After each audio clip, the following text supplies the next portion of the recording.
Hello everyone and welcome to another Teenage Mutant Ninja Turtles unboxing. I am the Grand Cat and today we are looking over the Triceratons.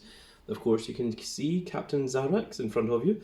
We have Zork in the little bag over here, and we have one of the infantrymen over on the side. So of course these were all bought second hand.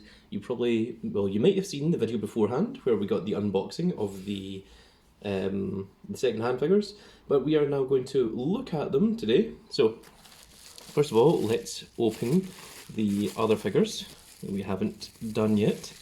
So here is Zork, and these Triceratons are quite massive in comparison to the size of the turtles, which they are supposed to be. So that fits into canon. He's not willing to stand just yet, but maybe when we get his tail, he'll be a bit more compliant. And of course, this is one of the infantrymen. So Zork and Captain Zarax comes as a 2-pack. The infantryman comes separately with the Roadkill Rodneys. So we're going to see them probably in the next episode. So these look really cool. Their detail, the colouring, the art on them, it all looks really quite fantastic. That is the first impression that you see. So we're not going to go over the articulation for all of them because they are all very, very similar articulation, if not the same mould. One of the main differences is that Zork is really infusal. I think it's this foot here. So let's just try doing something like that. And there he stands much, much easier. But Zork and Captain Zarax have this additional feature that if I can get my hand just in there, a little thumbnail, that the mouth actually opens. It has a hingeable jaw, which the infantryman does not. The infantryman, it is just one solid head feature as shown. So we're going to go into the accessories. We're going to jump right in here because we're trying to do 3 in the same video. So we're going to start off with Captain Zarax. So as you can see here, this is the accessories that it came with. Came in a little plastic bag. If all the accessories aren't here, then unfortunately we can't do anything about that. So we have the blaster, which is pretty cool. It's a pretty heavy blaster, I think. It comes with a scope on it. It's got the kind of Uzi clip at the bottom. So that's interesting to say the least. Pretty cool actual little piece of equipment. He has 3 spare sets of hands, which we will look at. He has 2 gripping hands, as so, and 1 kind of pointing, kind of giving direction, as he is the captain. We also have the tail, which we shall be equipping in just a second.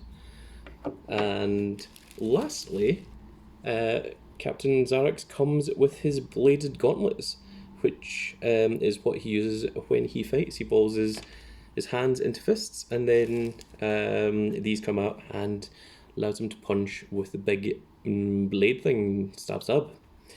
So let's look at the captain first of all. So we'll move the other Triceratons over to the side just for just now, so that we can focus on the captain. So the first thing is the tail. You can see here, the tail just equips to a ball joint. I'm just going to click that in here. The tail has no movement itself, so this hopefully just pushes right in. It's a little bit tricky because the little joint in the middle and the tail also moves around, but there we go. With a bit of precision, we now have a flexible moulding tail. So that's quite cool. He has double knee joints, which this knee joint is just in refusal to move, so I don't want to push it. He has the ankle pivot. Let's try this leg. There we go. The knee bends all the way around. It doesn't give you a lot because obviously he's got quite a lot of muscle definition on the leg, so it doesn't give you a lot of rotation. The ankles are on one of these little joints here, so it's not on a ball, it's on one of those. The legs are on ball parts here. So it gives you a lot of flexibility. This part here doesn't allow a lot of movement up and downwards, but he can do a pretty big high kick, should you require it. He has rotation on the shoulders, but these giant shoulder pads are going to hinder quite a bit. He has the bicep swivel, which goes round. He has the double elbow, but again he has these big muscles on the arm, which prevents the full movement, because obviously the muscles get in the way, but it does have a lot of rotation there. And then the hands are also on these same ball joints that we are used to, these little ones here. And the head has movement. I was looking at this bit here. This part doesn't seem to move, but so if that does, someone let me know in the comments below, because I am unsure if it does. So now let's look into the accessories. So I quite like the claws, so I think I'm going to attach those. I also kind of like the blaster pistol, and the pointy hand I think is the one that's probably not going to get used. So let's try taking off the hands first of all. Just a little bit of pressure, just back and forth swivel. You don't want to apply too much pressure because you don't want that ball joint breaking and then that being stuck in there, because that'll give you a lot of problems. So let's try coming in a little bit more, giving it a little bit of strength, a little bit of pull, back and forth, and there we go, pops out like so. So this little bit here, I assume that these come off. It seems to be on there pretty tightly. I don't think this goes over it. No. So this should come off, in theory, but it seems like, okay, it does. It just seems like this has never actually been taken off before. And then the new one should slip right in there. Okay, I see there's a little bit at the bottom here. Hopefully you can see that. And he has a little groove down here as well. So that is what you're trying to attach. So you want to put that part in there, and then the rest of it slides up, and that keeps that in place. Now we're going to attach the fist, which with a little bit of strength should just fit right on there as well. Requires a very little bit of strength. Bit of a workout for today, but there we go, there we have it. The hand is in, and there you have the captain with his bladed claw, which looks pretty cool, looks a little bit different than what the other Triceratons are going to have. And we're going to try and do that with the other hand as well. Well, actually, let's try putting the blaster just in the hand, see how that looks. So I see that the hole is a kind of square hole, specifically for the kind of blaster. So I'm going to try and get it in here. Sometimes it's easier to just find a workaround and then rotate it into position that it's supposed to be in. And there we go. The gun reminds me a little bit of Han Solo's. I mean, obviously a much bigger version of Han Solo's, but it reminds me of that kind of look. So let's remove the other hand. I'm just going to do this off camera just for speed, since we have already seen it. We're going to deattach this. So I think if we go from the top, and then it comes off at the bottom where the little spike is. This one, it seems the little bit has actually worn away in the middle.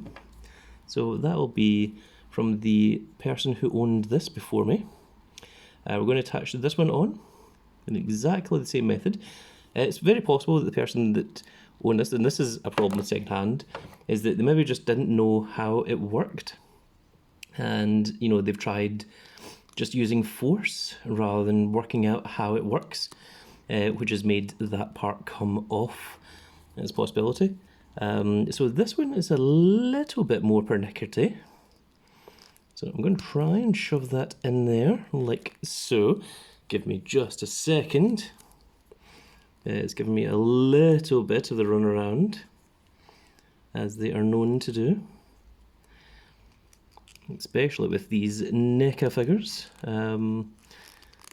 Also to a lesser extent, strong collectibles. But there we go, a little bit of work. We got them in. And now to equip the second gripping hand, because we don't have a closed fist, so this is going to have to do it as the next best thing. With a little bit of strength, it should just pop in there. The largest part of the problem here is trying to get a good grip on it. And also, you're not totally sure when it's all the way in, but I think that is it. And there we go. So there we have a pretty cool look for the captain. Let's try putting him into a little bit of a dynamic pose. I was going to make all three of these the one video, but judging by how long it's taken for the captain, I'm thinking these might be three separate videos.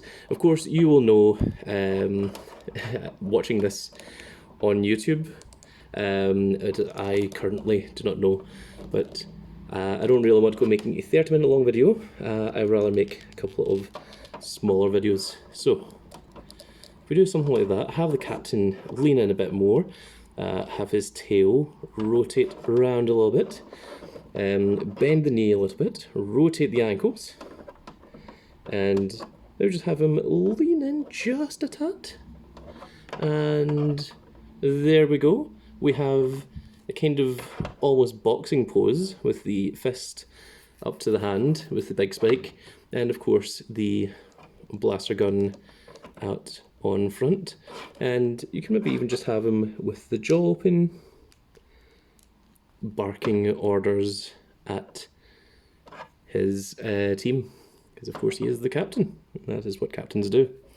I'm also wondering if this hand was also meant to be sort of, you know, for here, you know, to kind of hold on to the grip of the blaster, you know, so that this is like kind of on the trigger finger, but the finger just seems a bit too large for this little bit in here.